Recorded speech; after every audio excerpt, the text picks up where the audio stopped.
It was one of those spring afternoons in Washington, D.C., when the weather felt colder than it should. A blanket of heavy gray clouds hung low in the sky, and the first raindrops began to streak across the wide avenues. Commuters rushed for shelter, holding newspapers, coats, and briefcases over their heads to shield themselves from the sudden downpour. Cars honked, splashing through puddles, and pedestrians scattered, desperate to avoid the storm. But at the corner of 14th Street and Constitution Avenue, there was one figure who didn't move. A female police officer stood firmly at her post, water streaming from her uniform as if she were carved into the moment itself. Her name was Officer Grace Hahn, a 32-year-old patrol officer known across the neighborhood not just for her sharp professionalism but also for her warm, approachable smile. Grace was a single mother, a woman of quiet strength who carried herself with the discipline of her badge, but the softness of a mother's heart. She had built a reputation for being the kind of officer who stayed calm in chaos and steady no matter what the weather brought, rain or shine. She never abandoned her post. On this particular day, she had been assigned to traffic duty near the National Mall.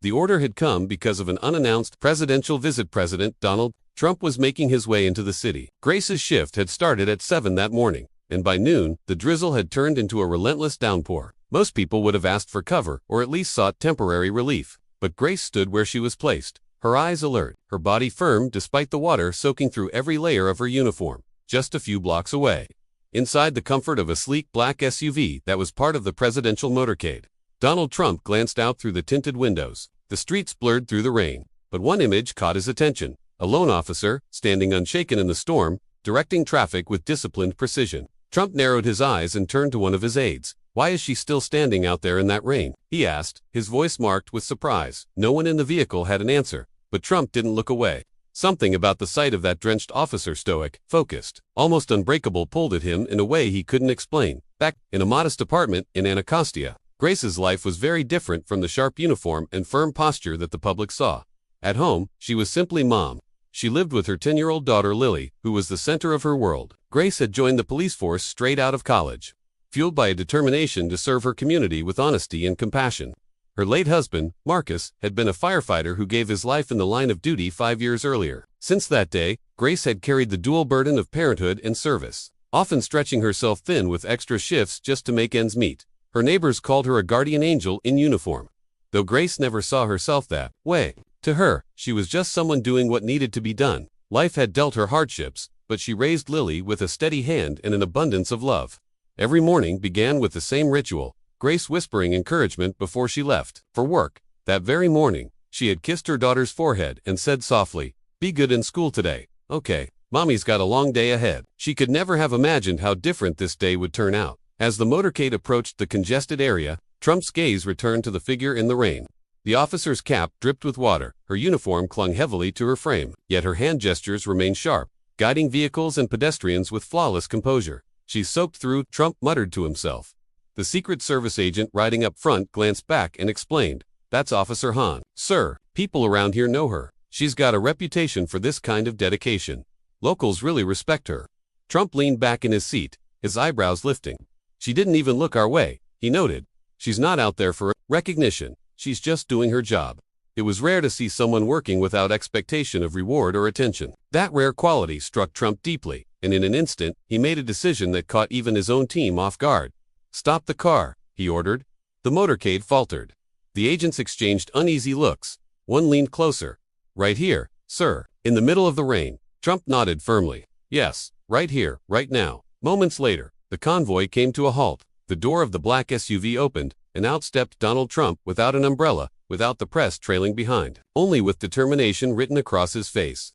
Rain immediately darkened his suit, but he didn't seem to notice. A few pedestrians paused, confused at the sight. Officer Hahn, still focused on her task, didn't even recognize him at first. She was too absorbed in keeping the traffic flowing. But when the Secret Service swiftly surrounded the scene, her eyes flickered toward the approaching figure, realizing who it was. "Officer Hahn," Trump called out, his voice rising above the storm. "I saw you from the car. You've been standing here the entire time." Grace nodded respectfully, her tone professional but steady. "Yes, sir. Traffic duty for the motorcade. Just doing my job." "You didn't move, even in this storm," Trump pressed. "I was assigned here, Mr. President," she replied simply. Trump studied her uniform plastered to her skin, her face tired but unshaken, her posture dignified despite the miserable weather. "You could have taken cover," he told her. "No one would have blamed you." Grace gave a faint but sincere smile. If I left, sir, who would keep the drivers and pedestrians safe? That answer made him pause. Nearby, under awnings and bus stops, a small crowd had gathered, watching the unexpected scene unfold. Then, in a move no one anticipated, Trump reached into his jacket, removed his own coat, and draped it over Grace's soaked shoulders.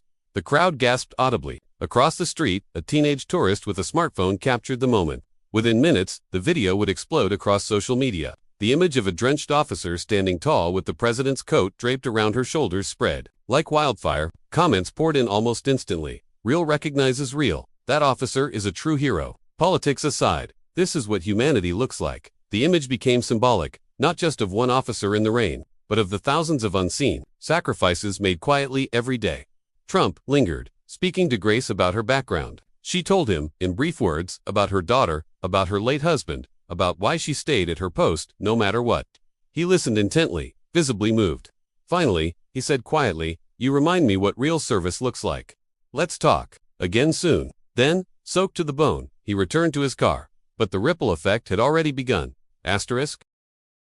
News travels quickly in Washington, and within hours of the rain-soaked encounter, the story of Officer Grace Hahn had spread beyond the city.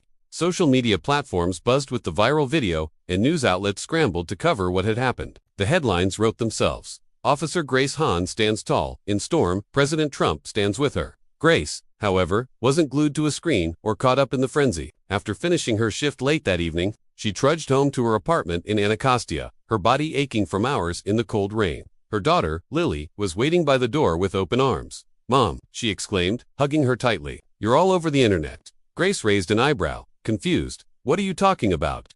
Lily quickly pulled out her tablet, showing her the viral video of Trump placing his coat around her shoulders.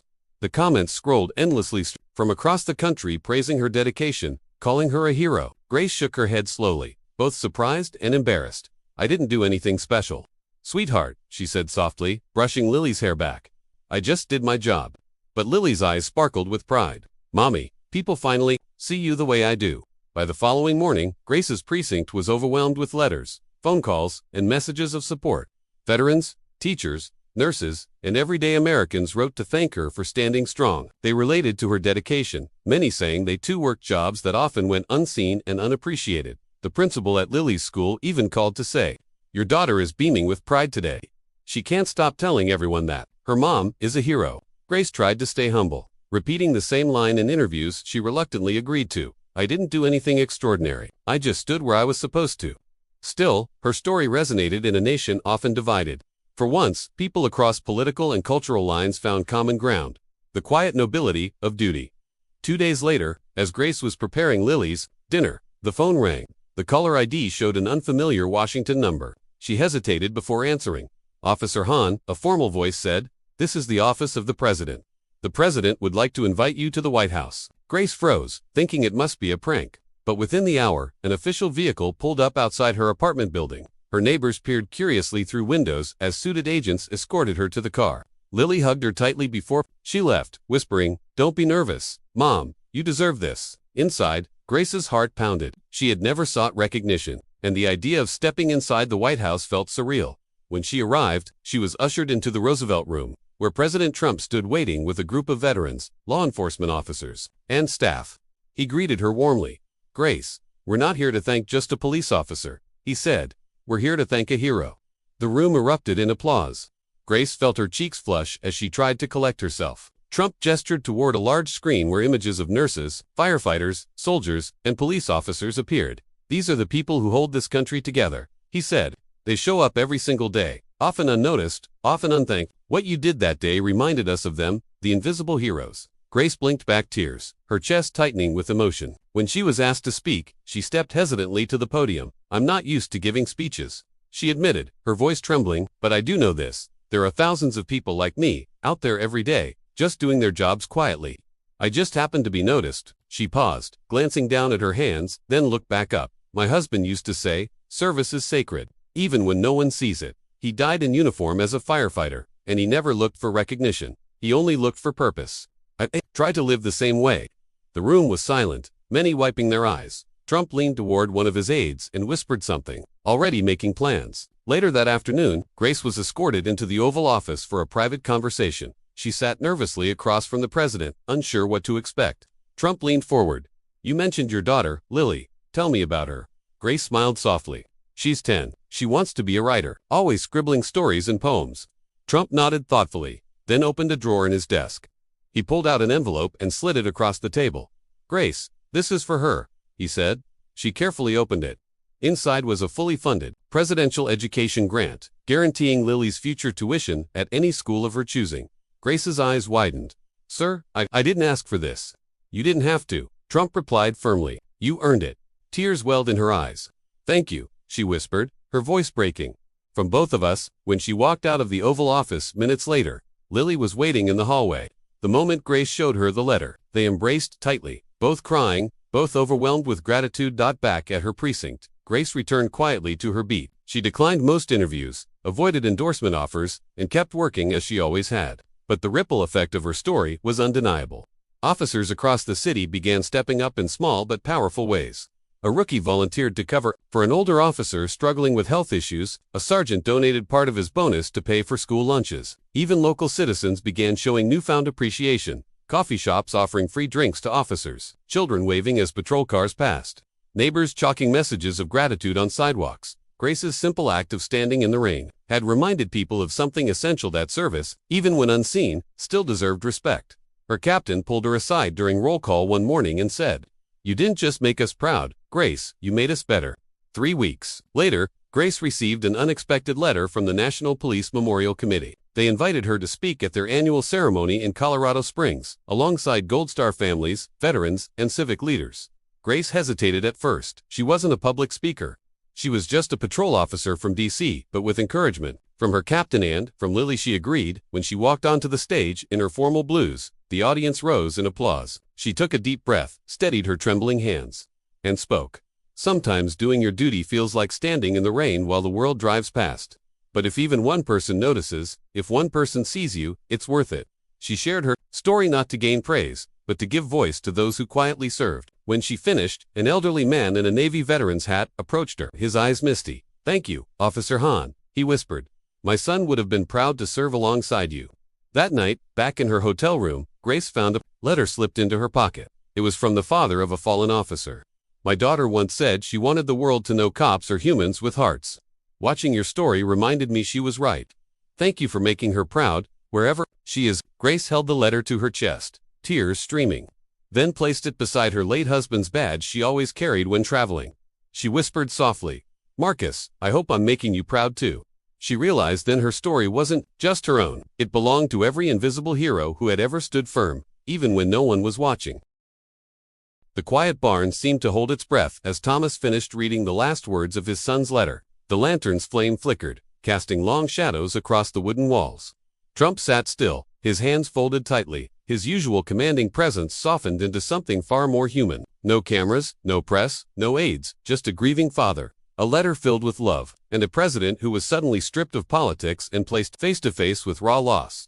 Thomas folded the letter slowly and placed it back in the worn envelope. His hands shook slightly, but his voice, when he finally spoke, carried the weight of years of silence. "Mr. President," he said, his gaze steady but tired, "I didn't refuse your hand because of politics. I refused it because I wanted you to understand. My boy gave everything he had to this country. And when I look at those fields outside, when I walk into this empty house, I'm reminded every day of what was taken from us. A handshake. It just didn't feel enough." Trump swallowed hard. He had faced world leaders, negotiated deals, and stood before roaring crowds. But in that moment, he seemed unsure of what to say.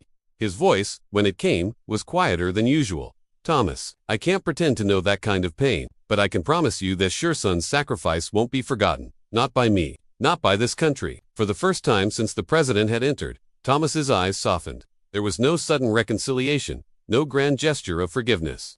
Just a man, one, a father mourning a son, the other, a leader confronted with the cost of worship. A moment of unspoken understanding. The night grew colder, but neither man seemed to notice. They talked a little longer, not about politics, but about Matthew. Thomas shared stories of his son as a boy, riding the old tractor with wide eyes, chasing fireflies in the summer, laughing with his sisters on the porch. Trump listened quietly, nodding, asking questions, absorbing every word. Finally, as the hour grew late, Trump stood to leave. He extended his hand again, slower this time, not as a politician but simply as a man offering respect. Thomas hesitated. His eyes lingered on that outstretched hand, remembering his son's firm grip. The way Matthew used to clasp his father's hand before leaving for deployment. After a long pause, Thomas reached out and took it. It wasn't forgiveness. It wasn't closure, but it was a bridge of silent acknowledgement of grief, respect, and the bond of shared humanity. When Trump left the farm that night, no cameras captured the moment. No headlines screamed of it the next day.